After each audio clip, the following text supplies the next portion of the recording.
My name is Fraser. My name is Mark. And we are the hosts of the geekiest show alive. To the outside world, we're ordinary geeks. But in the Fab International Studios, we talk comics and find other geeks just like us. This is Geek of the Week.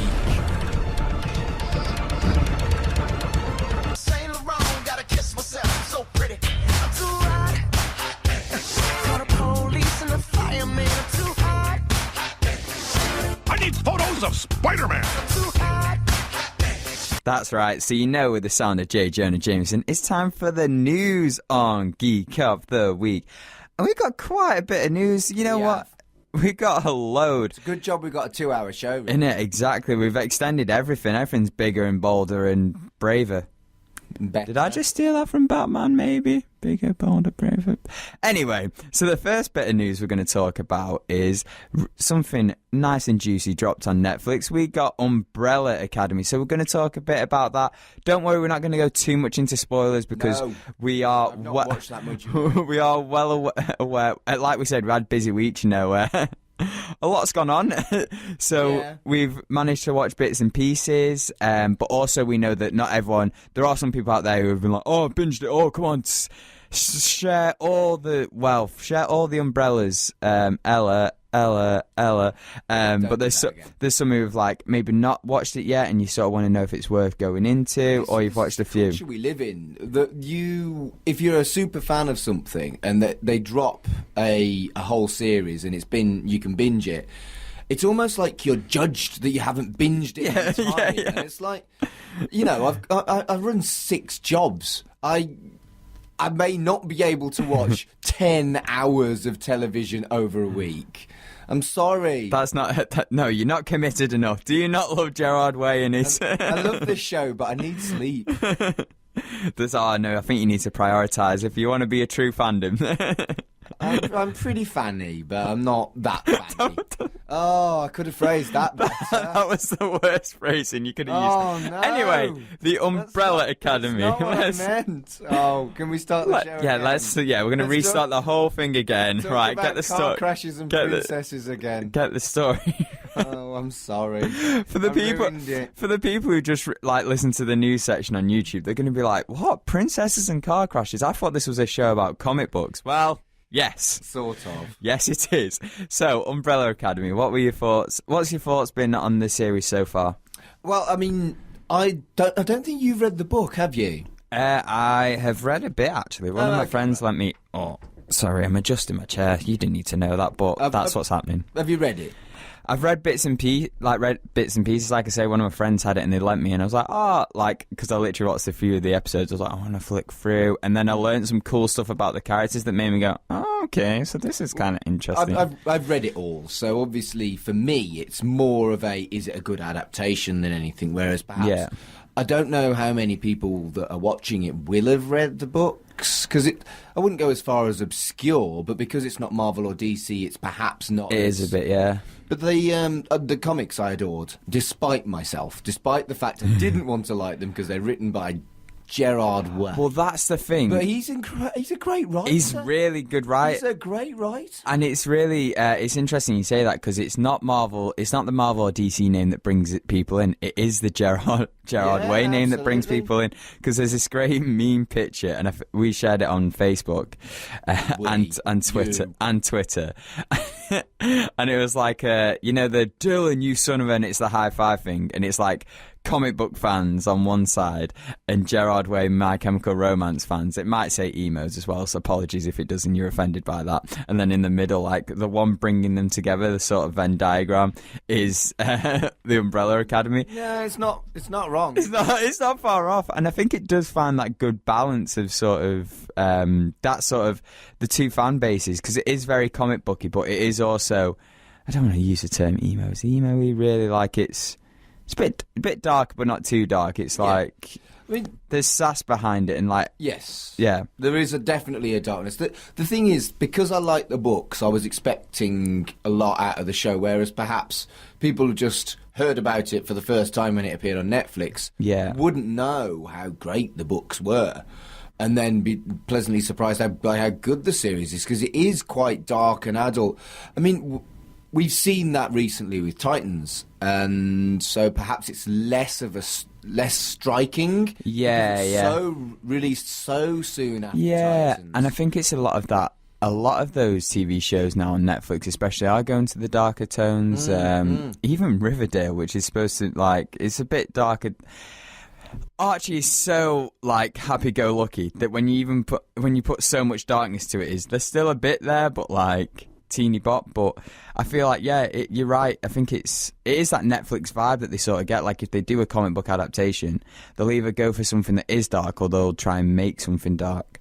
I can't think of anything that's noticeably light-hearted. Maybe even Black Lightning's dark, and all the superhero stuff is really gritty on Netflix. Yeah, exactly. And I think that's where it's found its audience, so it's got its little, like, section there. And it's sort of like you come to expect it with Netflix, more so than if someone else... Doesn't mean it's not good. No, I think that's good. We've seen it a lot recently. Yeah. But for me, the soundtrack is to die for. It's brilliant. Like, it's incredible. Like, we could play a month's worth of tracks on this show, just taking them from the Umbrella Academy. Well, you know what's interesting about that? So apparently it may have been more than half. I think they've said that most of their budget was spent on the soundtrack, and they didn't even get all the music they wanted to, or the rights to, which is incredible. It's noticeable. Yeah. You with each episode has 2 or 3 absolute bangers on it. Yeah. And I think it's worth it. Which is great for a radio show. But seriously, I think it's worth it for the show, because you notice when they choose something like the Rolling Stones or Queen or very recognisable, iconic stuff from the 80s and 90s. Or at least I do, because they're my eras. Yeah, and I think as well, it's not one of them where they're just playing this to build up a soundtrack, which is sort of the feeling you got with Suicide Squad. I feel like each song fit the scene well, of course, added to the scene as well, which is sort of why, like, because everyone always talks, the big soundtrack everyone seems to talk about with superhero genre is Guardians, and like Suicide Squad tried to tried to copy that, but like in the modern day now, but like Suicide Squad tried to copy that. There's a smarter word than copy, but tried to recreate that sort of. There it was. I knew it was something. Like, tried to recreate that, and it didn't really work because the music was just sort of. The film felt more like a music video for those than actually it supporting the film. It was a little more forced. Yeah, but this is perfect. Like, they've clearly thought. When they were devising the scene, they thought of the song, not the other way around. They not thought, what scene can we make around this song? They've especially the spoilers for one of the songs I'm going to pick later on for my song is Queen's "Don't Stop Me Now" for the fight scene with number 5, and I think that's brilliant. It reminds me of the one from that Kingsman used this great song for when he's battling in the church, and it's one of them. It just makes It makes a fight scene more like you're bopping with it. You're almost dancing to a fight scene, if that makes sense. It's very rare that it's done better than that. The only thing that immediately springs to mind is the fight scene from Fifth Element with the blue opera singer, and how the battle, the martial arts goes to the beat of the song.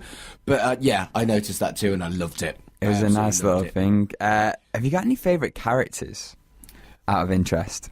I think it's okay if you don't, or if there's like I like all of how they're all so broken and stuff. Yeah, but I did like Robert Sheehan's character. Yeah, I liked it. I should know it. What number is it? Robert Sheehan, the pretty one, the big one. Or the druggie? No, the druggie. The druggie. Oh, I think he's number 4. 4. Number 4, yeah. Yeah, what I love about this is all of them are damaged in their own, but they all have their own unique story. And I think it's hard with group ensembles. Sometimes characters can get left out, or you don't get enough time spent on them.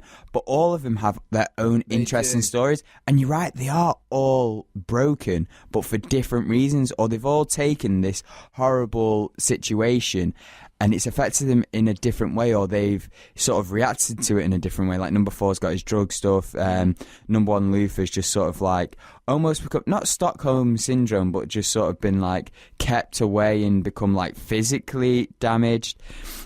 And one of my favourites is Ellen Page's character, is it Vanya? And like how she's always worried that she's not special because they've got all these powers. And it really sort of, I don't know, just really relate. I don't know if I relate to that, but just like it's nice to see that character in there, and she's just actually, know what? I will say I relate to her because I say sorry way too much, and I loved that episode where the guy was like, "Stop saying sorry, or you don't need to say sorry," and I was like, "You do that." I do say sorry quite a bit, and I feel like sometimes. I've been watching this with Unbreakable Kimmy Schmidt, which is not comic book related, but it's making me reflect a lot on my life, and I'm looking at those two characters going, maybe I should stop saying sorry so much, and maybe I should be a bit okay to be a bit broken sometimes. And not just be like, sunshine. Yeah, the thing is, everybody is a bit broken. Yeah. And that's one of the biggest themes of the Umbrella Academy, and that's always going to resonate with everybody because everybody's a bit broken, Exactly. And you know what I do love, speaking of just the Umbrella Academy, the show titles, whenever the credits, whenever there's an Umbrella Academy, I love how it's, because Netflix has sort of been known for their interesting openings, epic. like ba-dum, and then it's like the Daredevil theme or like all this. But I love how just casual it is. It's like there's always a bit of raindrop, and then there's a random umbrella, or like it'll be a part of the scene, and it'll say the Umbrella Academy. It's just really, I really do enjoy it. And like looking at the books that my friend lent me, it's very similar to that as well, because they would always have like comics sort of do it, where they'll like put the title just on the side and it's already part of the image. And yeah, I feel like they've managed to pick the art style quite well as well. Yeah. I mean, you've obviously read more than me, but it does seem like they've got a very similar style. Also, there is a lot of Umbrella Academy books. Yeah. It's really cool because it's still going now, because I was going to throw some on Pull or Pass as like sort of... I nearly did that as well. But then I was like, we were a bit, I think it was like a 4 or 5, and I was like, when this was coming out, and I was like, nah, it might be a bit too hard. But hey, maybe it'd be really cool to get on a trade-off, I think. Yeah, the first volume is worth reading. But yeah, any final thoughts on Umbrella Academy while we move on and don't make the whole show dedicated to the... Robert Sheehan and Colin Feore are both very attractive men in very different ways. Yes. There's kind of like young man hot and old man hot, and I fancy them both. Oh, actually... That's me being really shallow, but they're both really hot in different ways. I really do fancy them both. There's something you'll enjoy then. I think the two of them are on... It's one of the YouTube channels, but they read thirsty tweets. So thirsty tweets are sort of like people who will be like, oh, I would... Yeah. Link me that. Find that. I will have to say, this show got me as soon as I saw a talking monkey. I would have been absolutely devastated. I would have had to cancel this show. I would have stopped talking radio if I forgot about the talking monkey, because that was incredible. I love how he's sort of like an Alfred sort of Jarvis sort of like butler type thing. The mum was a bit creepy as well with the robot, and I felt... Yeah, I felt there was the robot reveal strong. Was done really well as well. And there was some sad stuff with her and Diego, and no, that monkey, what a show stealer. He's brilliant, isn't he? It's just amazing. But the books are brilliant, and this show, so far, I've only seen the first few episodes. I think I've seen half of it. Yeah, because it is only 10 episodes, isn't it? Because I was slowly making my way through. I was like, oh, I'm not going to be able to get through this. And I checked before, I was like, oh, actually, I've done quite a bit, and... It's gone quite far. I will have watched this all by the end of of course. Next week. There was a really cool... I'm sort of getting digressing. Yeah, you know what? There was a cool fan casting for... You know the guy who plays number 5? Right. Because he's sort of playing that smug, like... Obviously because he's come from the future and he is old, but in a young person's body. For a Damian Wayne. Because Damian Wayne sort of... He's a little brat and thinks he's an adult, but is also, like... is young, so there is that, and I was like, ooh, yes. And I don't really like Damian Wayne, but I do like number 5. I keep wanting to not like him, just being like, oh, he's such a, and then just being like, go on then. Also, all right, no, this definitely final thought.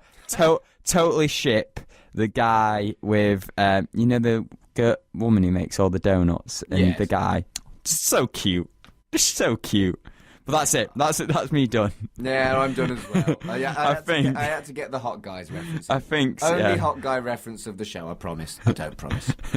Now, speaking of Gerard Way projects, or projects that Gerard Way has worked on in comics, Doom Patrol has had a pilot, and it's got very positive reviews. In fact, many have said that it's the best pilot since The Flash. That's big praise, because the Flash season pilot, that was like, oh my goodness, DCTV has changed everything. And now, like, the CW shows have sort of took a slump. Definitely, in my opinion anyway, I've sort of like drifted off them a bit, apart from Legends, because it's just bonkers. So hearing this news about Doom Patrol, and Doom Patrol was definitely one of my favourite parts about Titans, I'm so excited for this pilot whenever we get it. Well, that's the thing. In the UK. It looks fantastic, but it doesn't have anything. There's no British release date, and this drives me wild. Runaways, which is one of my favourite comic books, was released on TV on Hulu in America, and we didn't get it. We didn't get it legally for a good 3 months later. And that drives me wild. We live in 2019. Everybody everywhere should be able to access a show legally, regardless of whether you pay for it, how you pay for it, if like a streaming website, even if it's premium on Amazon.co.uk or whatever. Everybody should be able to legally access a show shortly after it's been released, and it's ridiculous that there are shows that clearly we're going to want to see. British people will want to see Marvel shows. British people will want to see Doom Patrol, which is a spin-off to a show we've already had. It beggars belief to me that it's going to be shown, and for 3 months the only way anyone in Britain can watch it is illegally. Yeah, and exactly. I don't like watching stuff illegally. I don't like pirating. It really bothers me. But the choice you have is wait and resent it, or pirate it. And that's crazy. I've got a third choice for you. Go on. Fly to America. Okay. And then, bit expensive though. But if you want to be legal, and it will cost you. Yeah, no, you do make a good point, because I feel like, and it looks great. I want it. Exactly. It's out of frustration and love that you make a great point. And it's the thing as well, like with Titans, it was getting sort of it was getting in our reviews, and then when it finally came to Netflix UK in January, I was a bit like skeptical of watching it, because I was like, I've heard mixed stuff about it. And we, the British people, always seem to give stuff great, nicer reviews. So surely you'd want us to have it first, because then we give you the nice stuff, and then everyone else seems to like it and enjoy it. But there has been that positive feedback for Titan, so it's just like, ugh. But I do feel like we are going to get it on Netflix. Like, it is going to come to Netflix. I think it's got the same dealership. It's got the same dealership that it has with Titans. Very similar, and they do it. The waiting time as well, weren't it? The one thing that bothers me though is a lot of them. So Rick and Morty, when it was with Adult Swim and Netflix, it's now with Adult Swim and Channel 4 E4. What they would do is it would air on Adult Swim, and then the next day it would be available on Netflix. So Which is brilliant. So I'm surprised something like this hasn't happened. It happens with Riverdale shown on CW, then the next day it's on Netflix in the UK. So I'm surprised something like that's not happened. Or if you're setting the streaming service like the DC Universe, now I know they wanted to get it out there, they wanted to sort of test the waters before making it worldwide, but it makes me go, like, if you're setting up this great not international streaming service on the web, you need to, I feel like you've got to make it, if you're really confident with it, make it worldwide. Why not? Like, what makes the difference? If it's in the UK and you fail, why does that matter? If it fails in the US, people are still going to hear about it. Do you know what I mean? It's like, I don't know, because Netflix has got it right. They're basically, you can be in almost any country in the world, and if you've got a Netflix account, yeah, you'll be watching different stuff, but you can watch Netflix. So don't get why, if you want to be a serious streaming service, I feel like you've got to do this, and... No, I couldn't agree more. It's annoying as well, because I've actually signed up for DC Universe, but I did it when I was in America, and they were like, okay, when it comes to America, you'll have it. But then, because I went back to the UK, it's like, oh no, unless you come back to America. When you come back to America, you can have it, or when it comes to the UK, you can have it. It's like, well, come on, DC. Nice try, Fraser. But, yeah, Doom Patrol. Super excited for it. I love crazy. Like, we've got new introductions of two new characters as well. Crazy Jane looks crazy. Like the different personalities. Like I think it's like 64 or something. It might be a little less. Hey, who knows? It might be more. I'm pretty keen for that, and I'm keen to see all the other ones back. And Brendan Fraser. I'm just glad he's made a return. I miss him, man. Him and The Mummy's great, and there is a bit because old film, The Mummy. And a lot of Americans will say my name wrong or something. They go Fraser, and I'm not really that bothered about it. But there's one interview where he goes, "It's not Fraser, it's Fraser," and he not loses it, but he just does like a clarification. And someone was telling me about that. I think it's one of the American parents. He was like, "You should start playing that to people." And I was like, "You know what? I am do." So I've got like the soundbite ready just in case. Brilliant. For my next time when I go into America and go, "Well, I don't mind how you say my name, but Brendan Fraser might be a bit more." You don't want to annoy him. No. Now, speaking of DC, and going back to sort of news we had last week. So last week we talked about Batman and the Teenage Mutant Ninja Turtles were doing a crossover in animation, which is really exciting. Sort of based off their really successful run in 2015 where they did a crossover, and now it's been announced that there's going to be the third crossover in comics to complete the trilogy. So there's going to be Batman, Ninja Turtles. Again, they're teaming up for the trilogy. What do you think of this news? Well, I've not read any of the previous ones, and I have to admit I'm sceptical about how good about crossovers. I'm sceptical about Batman and Teenage Mutant Ninja Turtles. I was sceptical about Batman and Judge Dredd, and I love both of them. And I love both Teenage Mutant Ninja Turtles. I don't know. I'm sceptical, but I will read it in the hope that I prove myself wrong. But I am sceptical. It is because they do really work quite well together because, Teenage Mutant Ninja Turtles, where their comics sort of came from almost parodies of Daredevil. So obviously there was like the Hand, the Foot Clan, and there's there was this fan theory for ages that, you know, the gunk that gets in Matt Murdock's eye makes him blind, that it hit him and then it went down the drain and then made the Ninja Turtles. Right. I think there might have been someone who even did a book, like a joke or some. There was something there. If it's like, Google it if you want to learn a bit more. But there's always been that sort of thing, and obviously there's always parallels between Daredevil and Batman. More people saying that Daredevil should actually be called Batman because he's blind like a bat and stuff like that. So there was the meme, wasn't there? Yeah. Oh, I'm telling you, Mark's getting memes. He will become a meme master soon. I feel dirty.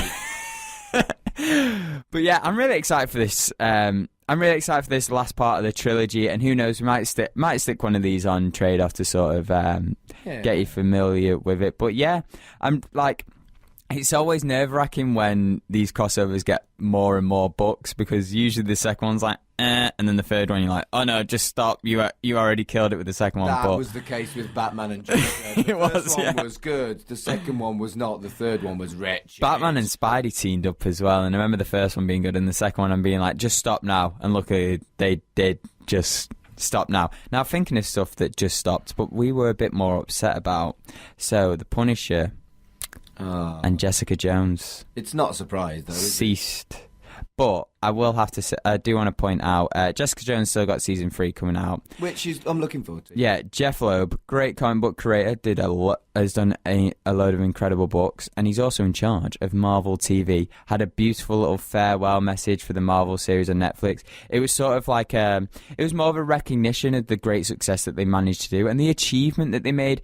Very similar to the MCU, how they've built this universe around connecting all these films together, but they did it with TV series, and it's really cool that they've had he said about like how many hours of television they actually created, and that it was all in this one connected world, and they had the big one at the end. And it's the one thing that I'm a bit gutted about is that they didn't end on another Defenders or something like that. Yeah, that would have been cool. But it was a nice touching message, and there's hope that maybe like Hulu might take on some of these. They were talking about it the other week when they had the animated stuff. The hope, the problem with the hope is, I almost didn't want it. I feel like it would have been easier to get over the loss of my favourite telly programmes if it was 100% confirmed that it was gone. Whereas this is just kind of like keep you hanging on, you know? Yeah. So I really, really hope that he's saying this because something is genuinely happening, not because he wants something to happen. Yeah, because it will be even more heartbreaking if they've left us with like a tantalising possibility that doesn't come to fruition. Like the spin-off from Buffy called Ripper, which was supposed to be young Rupert Giles. I desperately wanted that, and there was talk of that for years, and it never happened, and that broke my heart. So they better sort it out. You know what it is? Just to get our weekly How I Met Your Mother reference in, it's the hook. It's getting them on the hook.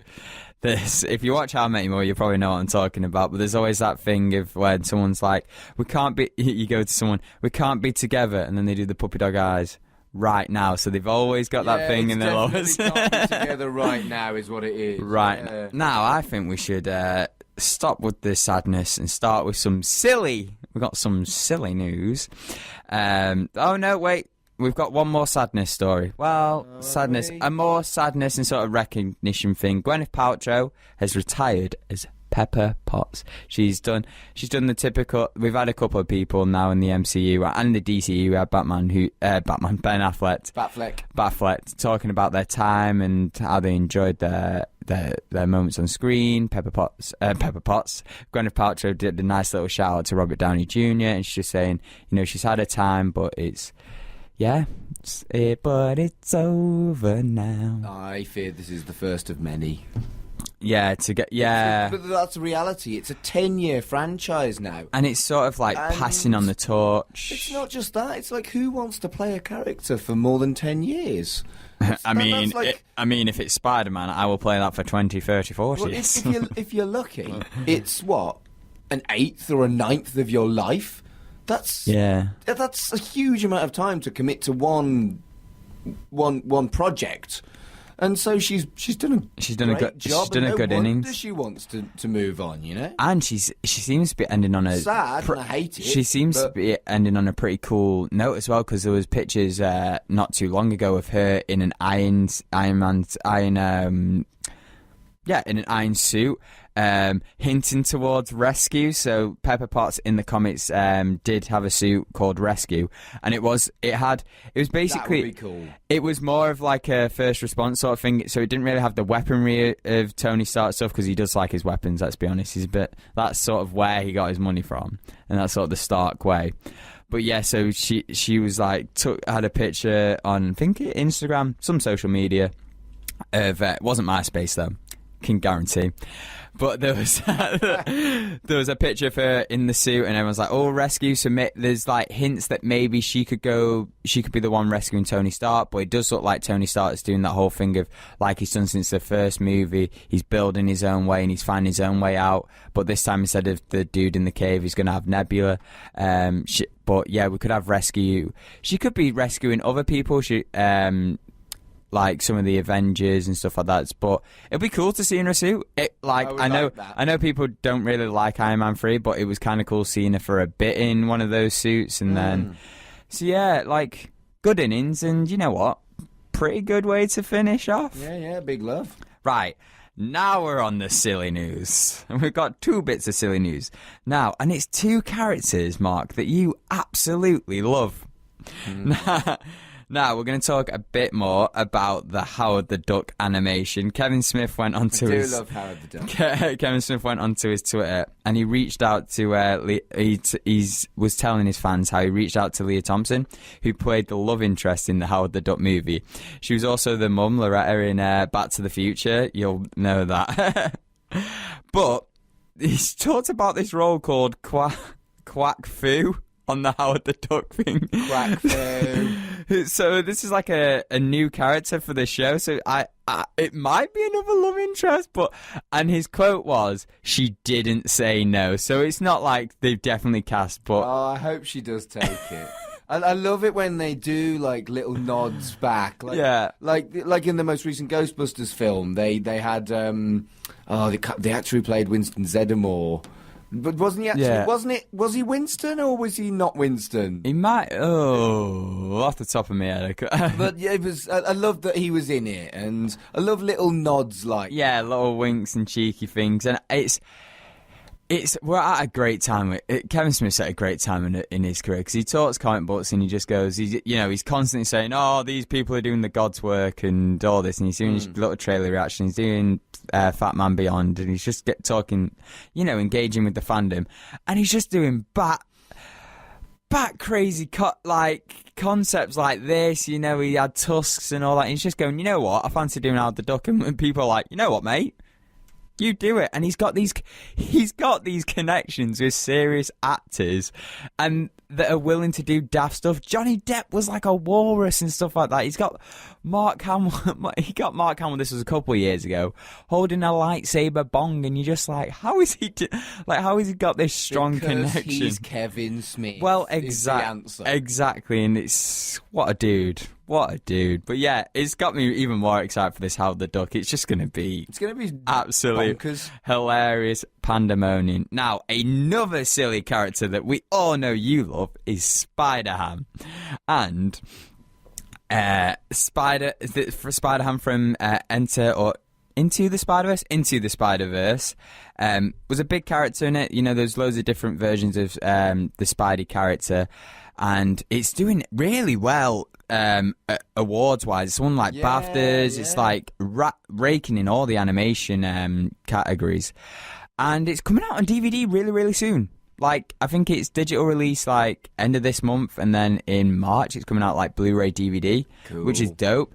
But with the DVD and Blu-ray release, they've got a mini film, Spider-Ham caught in a ham, caught in a jam, and they did this little trailer. It's just hilarious. It was him eating a hot dog, and then he gets caught, and there's just this little back and forth with him and the villain. Yeah, but I know I loathed it. It was inane. It was unoriginal, and it wasn't even remotely funny. Yeah, it was. I really wanted it to be anything other No, you didn't. You knew you were going to come in and dislike it. You were no. It's been said even on this show that you didn't like Spider-Ham, and I knew him less. Now. I knew as soon as I sent you this trailer, this wasn't going to be your cup of tea. I just wanted to make a joke that said you love silly stuff. It was all right. It was always going to be inane, and I probably wasn't going to like it, but it was really unoriginal as well. Oh, it was fun. Hated it. I'm looking forward to this anyway, and we're definitely going to do a review on it, so you're going to have to watch it. So it's going to be fun. You're buying the DVD. We might even do a live reaction. Of course, Sam. It's Into the Spider-Verse, so I'm going to buy 5. I'm not going to buy 5. If you want me to do a live reaction, we might do that. I think it'd be hilarious. Now, last bit of silly news, and this is UK-based, so go UK. The Royal Mail, who they're sort of he sort of gave it away, didn't it? Yeah, if you need more explaining, just Google Royal Mail, but they give out letters and stuff like that. So they're doing special Marvel stamps, which are epic. You've got Spider-Man, Captain America, Iron Man, your typical ones, and you've also got Captain Britain. Now I've decided, and Union Jack as well. Yeah, I did forget. I've decided I'm cutting off social media. I'm not messaging anyone that way anymore. Everyone's going to get a letter now. That's the only way I'm going to communicate, just so I can buy and use these stamps. I was when I saw it announced, I was like, "Oh, it's American, stroppy," and then I saw that they'd added Captain Britain and Union Jack, and I was like, all right. Unstrop. That is now acceptable. You know what? That feels more and more proof that you're always looking to strop. But then when you are satisfied, you're like, okay, then now I'll be happy. Always looking to strop. Always looking to strop. Mark's always looking to strop, guys. But that's the last bit of silly bit of news. And but Interestingly, I'm just going away with words now. If I say random words in like phrase of what he's saying, don't worry, I am just losing it. So that's the news section done for this show. But we want to know what all you geeks think. Are you getting these stamps for your letters? Are you sending them off? Sending your thoughts? Are you being done with social media as well? And just being like, no, I'm going to send letters, we're going to be original. Or are you going to go even further back and start using carrier pigeons? Or go like Harry Potter and find an owl? I don't know, mate. I'm very sleep deprived at the moment, and it's just, words are just coming out. It's non-stop. Have you binged all of Umbrella Academy? Are you thinking about starting it? We want to hear your thoughts. Talk to us. We've got a Facebook discussion group. We've got a Twitter. We do. We've got a YouTube comment section below. We want to know all your thoughts and all these news stories as well. All the silly ones and the sad ones. What are your thoughts? Get them out there. Say hello. Thanks for listening to Geek of the Week. Be sure to tune in next week. Same geek time, same geek channel. And if you want to follow us on social media, it's at GOTW Radio on Twitter. Search for Geek of the Week Radio Show on Facebook. And to listen again, it's www.mixcloud.com/Geek of the Week Radio Show.